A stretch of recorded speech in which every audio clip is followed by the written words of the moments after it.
Hello and welcome to Atop the Fourth Wall, where bad comics burn. We come now to the final issue of this miniseries that, well, kind of isn't over yet, because like with the special we skipped, there's a follow-up to this in another one-shot. Last time on Everyone's a Little Bit Stupid, Freddy Krueger revealed that he is perhaps the biggest idiot of all, for while Claire exclaiming to her friends that Freddy is real was a terrible thing to do, one could argue that she's just not in her right head because her friends keep dying in front of her. However, despite the entire premise of the first two issues being Freddy wants Claire to convince people that he's real so he can get into their heads, it turns out he could have just made a dude who wasn't afraid of him explode and spell out his name this whole time. Freddy, it's not like you use your death to do a lot of other things. Why is it so hard for you to figure out that that was the way to go? Also, it turns out if you just tell Freddy Krueger, you get out of here and go home. It strips him of all his power, I guess. So let's dig into A Nightmare on Elm Street, Justifiably Concerned, number 3, and finally end this thing.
It's astounding.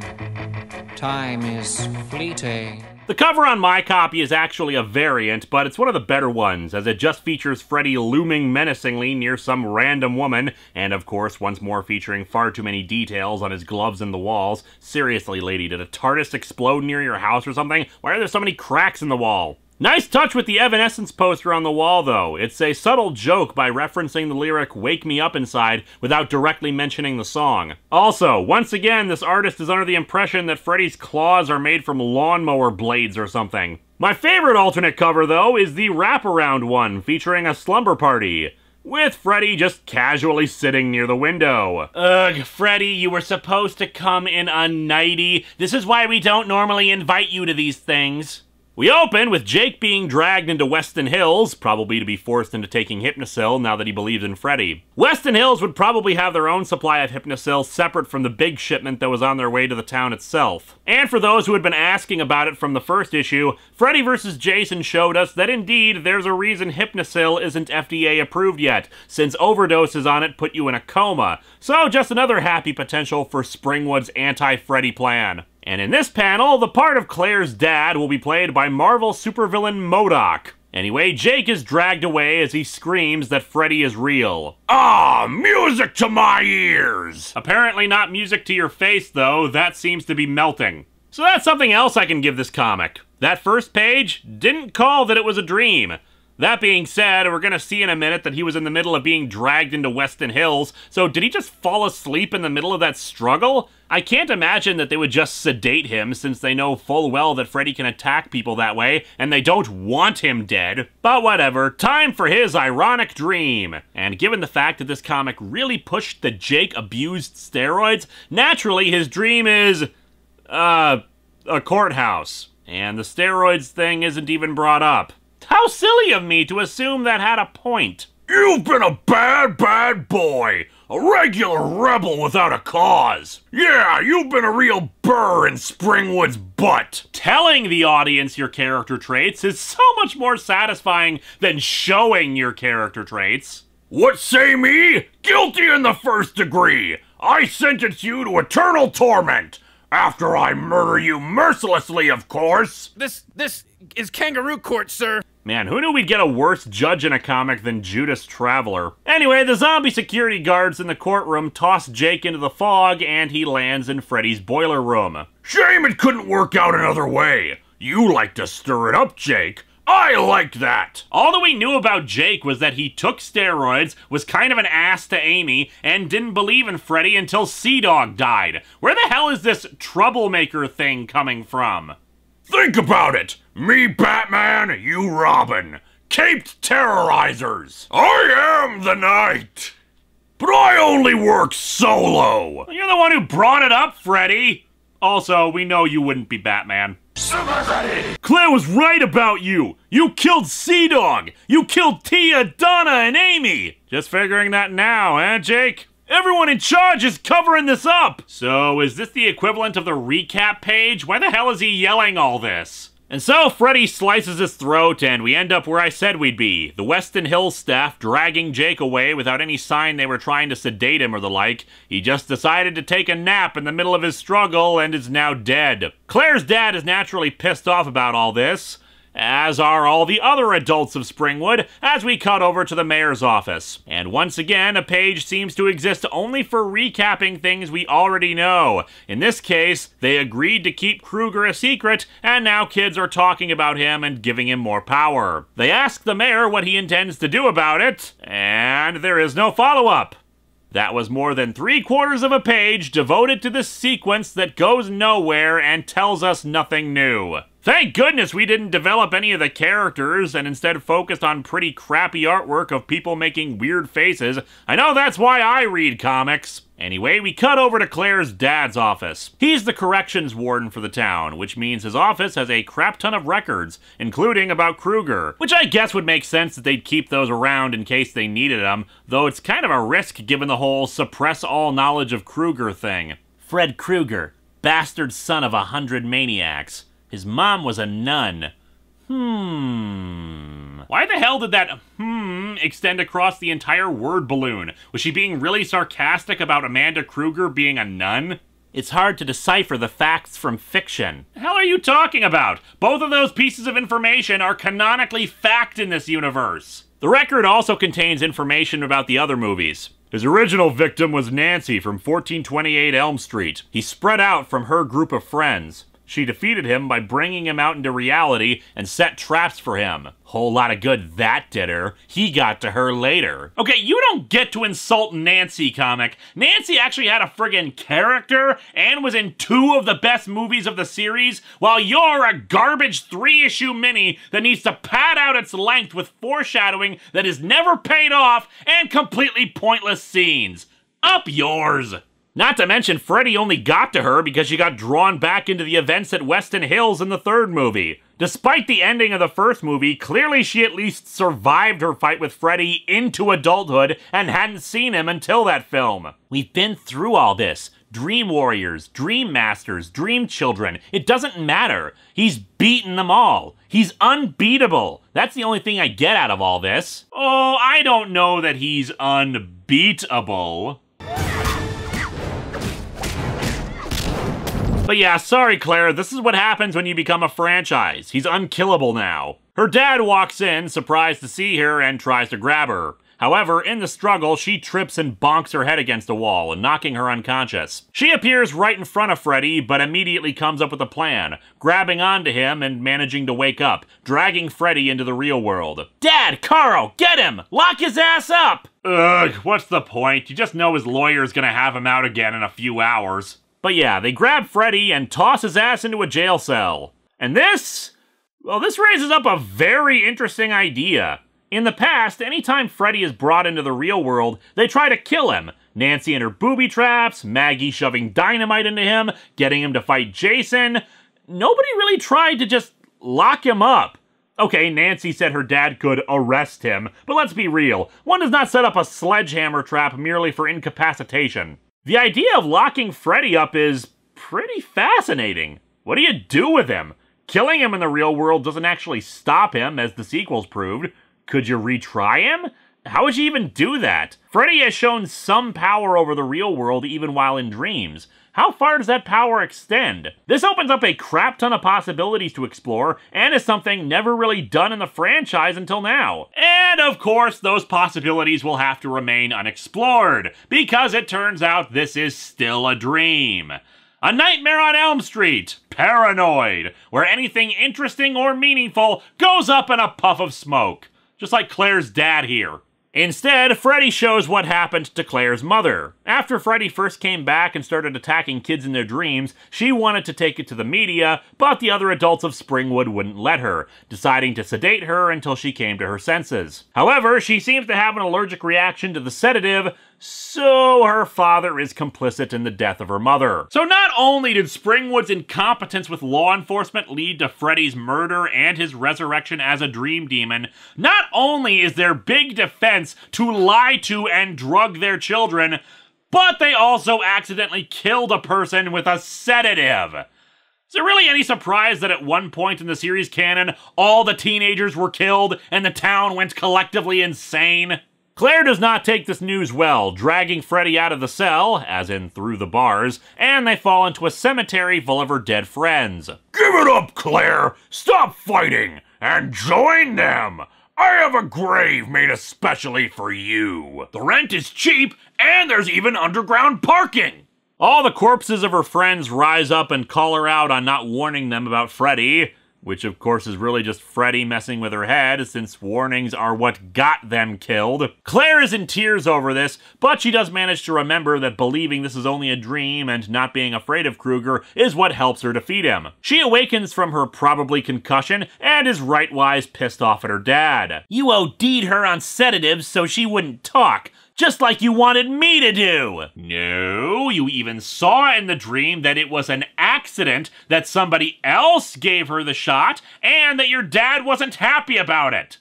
And he wasn't trying to overdose you either. What'd be the point? Drugging you with Hypnosil for your protection is one thing, but why would he want you to overdose? The entire point of the Hypnosil is to keep you alive! But whatever, she punches him, this time showing he's filled with lemonade. Damn you and your lemonade, Dad! This is like the third time we've seen teens lay out cops. I guess a prerequisite of living in this town is having a glass jaw. In any case, the dream has given Claire inspiration for a plan. She's taking some sleeping pills to go back in and grab Freddy. Carl will wake her up at 4 p.m. sharp. Wait, what? It's the dead of night outside!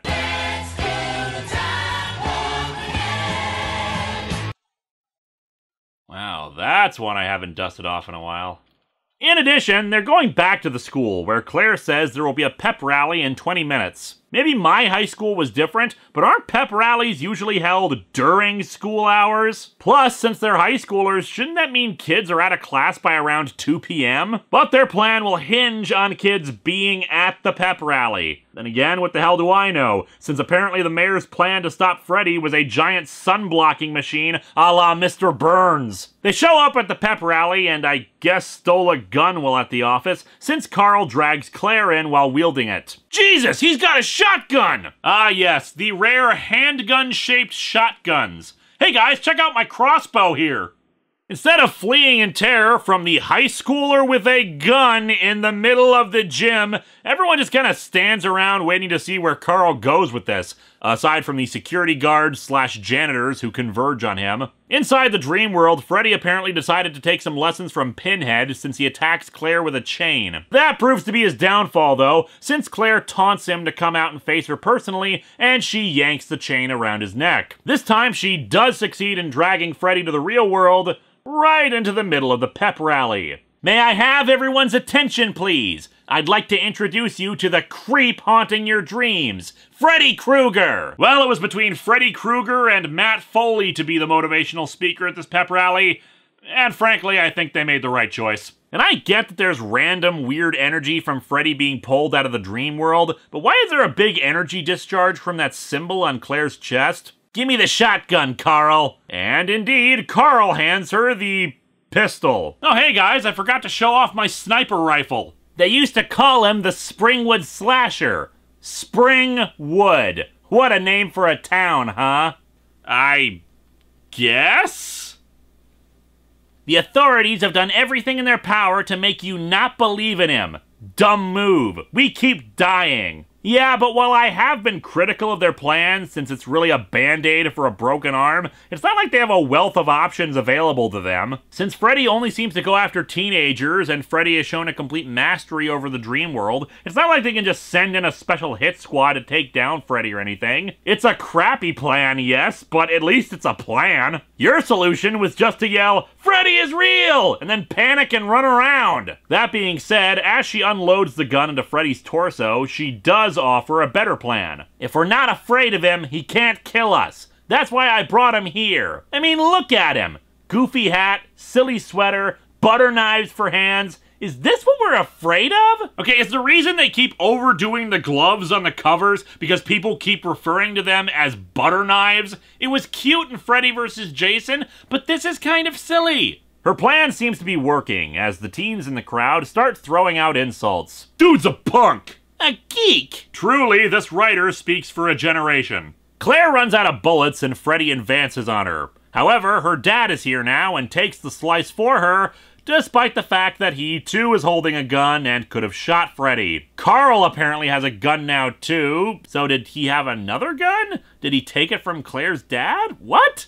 And starts shooting Freddy while all the teens chant, "We're not afraid!" The spirits of all the dead teens from the miniseries suddenly appear around Freddy and start ripping him apart, similar to the fourth movie. Game over, Krueger. Claire would later grow up to become Jigsaw. And so Freddy explodes just like the kid at the homecoming game. So people are just balloons? So yeah, Freddy is defeated by the teenagers no longer being afraid of him. Well, congratulations on the most successful pep rally ever. More on this ending in a bit, but Claire's dad is dying from that one slash across his body. As he dies, he apologizes for the cover-up, thinking the kids couldn't handle it, with everyone around them mourning as he declares that he loves her. I take it back. Way to bring down the pep rally, dude.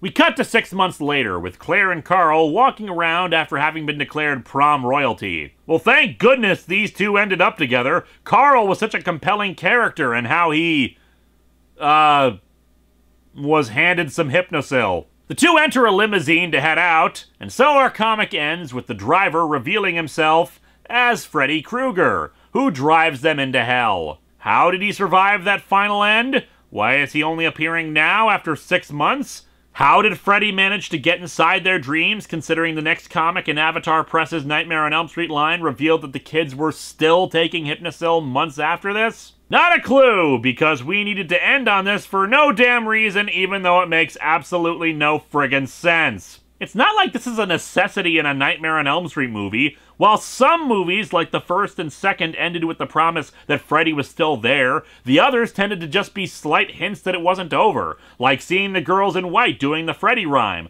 or a light turning on in a model of 1428 Elm Street. After all, with a climax like we got here, what's the point of having the main characters ultimately lose against him? This comic sucks! The big problem for me is a lack of character development for these teenagers. It's not even like they're assigned character traits for the set pieces of their deaths. Elements are introduced about them, and then their deaths are completely unrelated. The closest we get is Sea Dog's death by jewelry, but it's one exception amongst everything else. Claire herself is not given any real character traits or development aside from generally angry at her dad. And while she had good reason to be angry, it's not that compelling. Carl is basically a blank slate since Claire needs some ally in all of this. The artwork is, for the most part, pretty terrible, overly detailed, especially in faces and backgrounds, so that everyone just looks ugly, or you can't see the forest for the trees. While I was critical of the idea of Claire just easily shrugging off Freddy by saying, "Nope, not scared anymore,"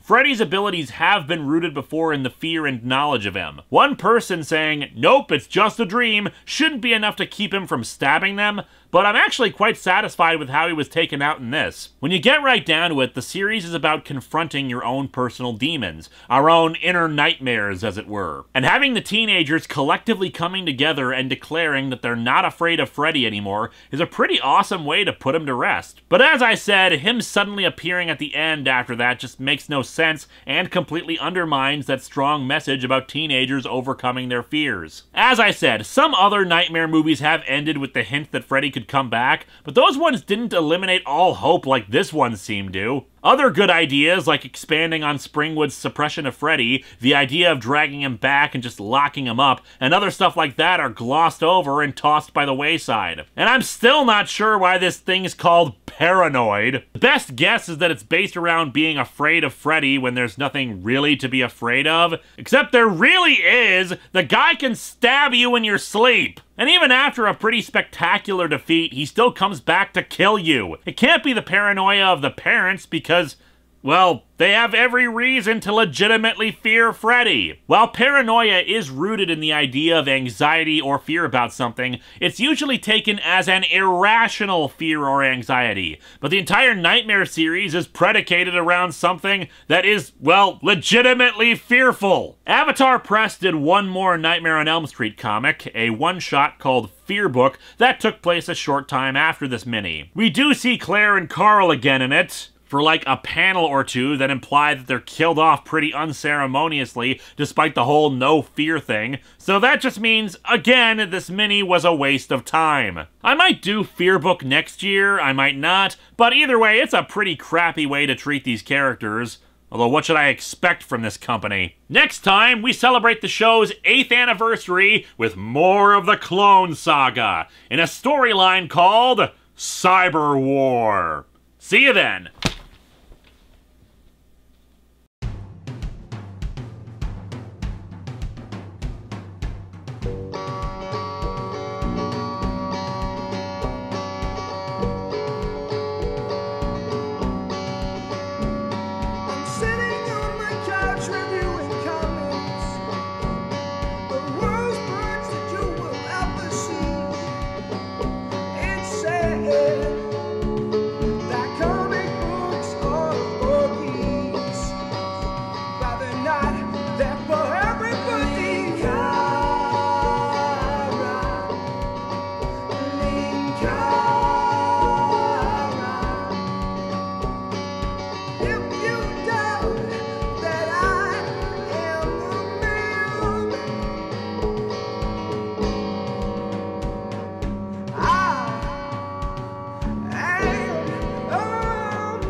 Okay, what do we know about ghosts? Very little.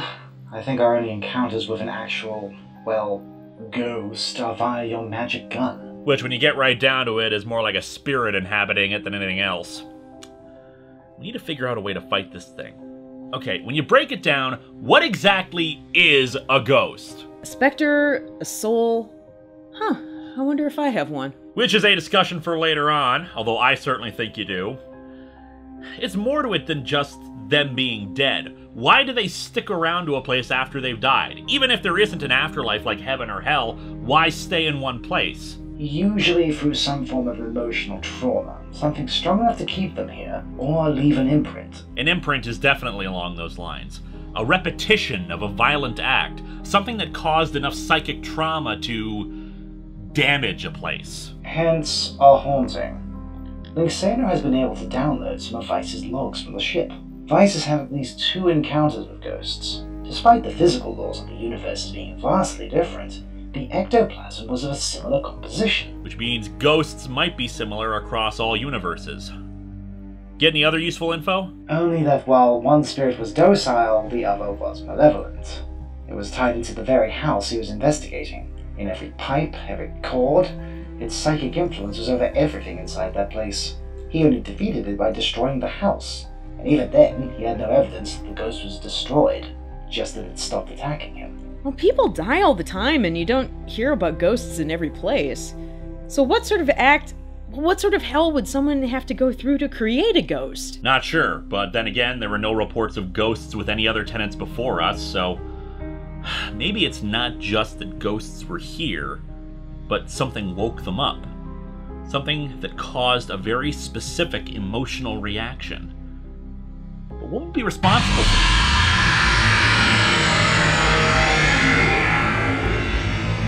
I need a gun.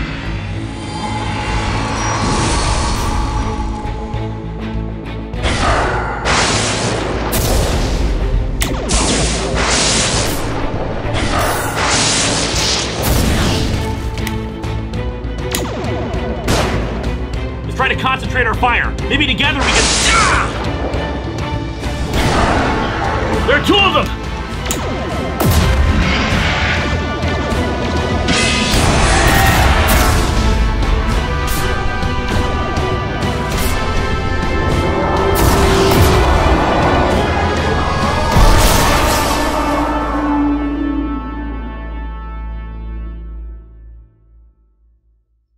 Oh, great. I guess now the ghosts want to redecorate. Not that I'd be against it. That brown is a terrible color around here. I'm more worried about them burning that into our skin or your, well, anything, Eliza. What are we going to do now? Indeed. Linkara, we need a new plan. What are you doing?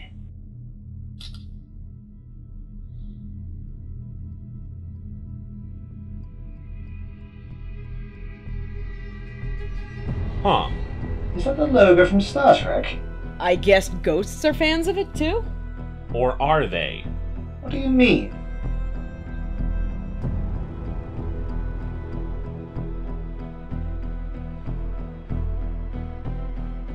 Hey, it's Linkara.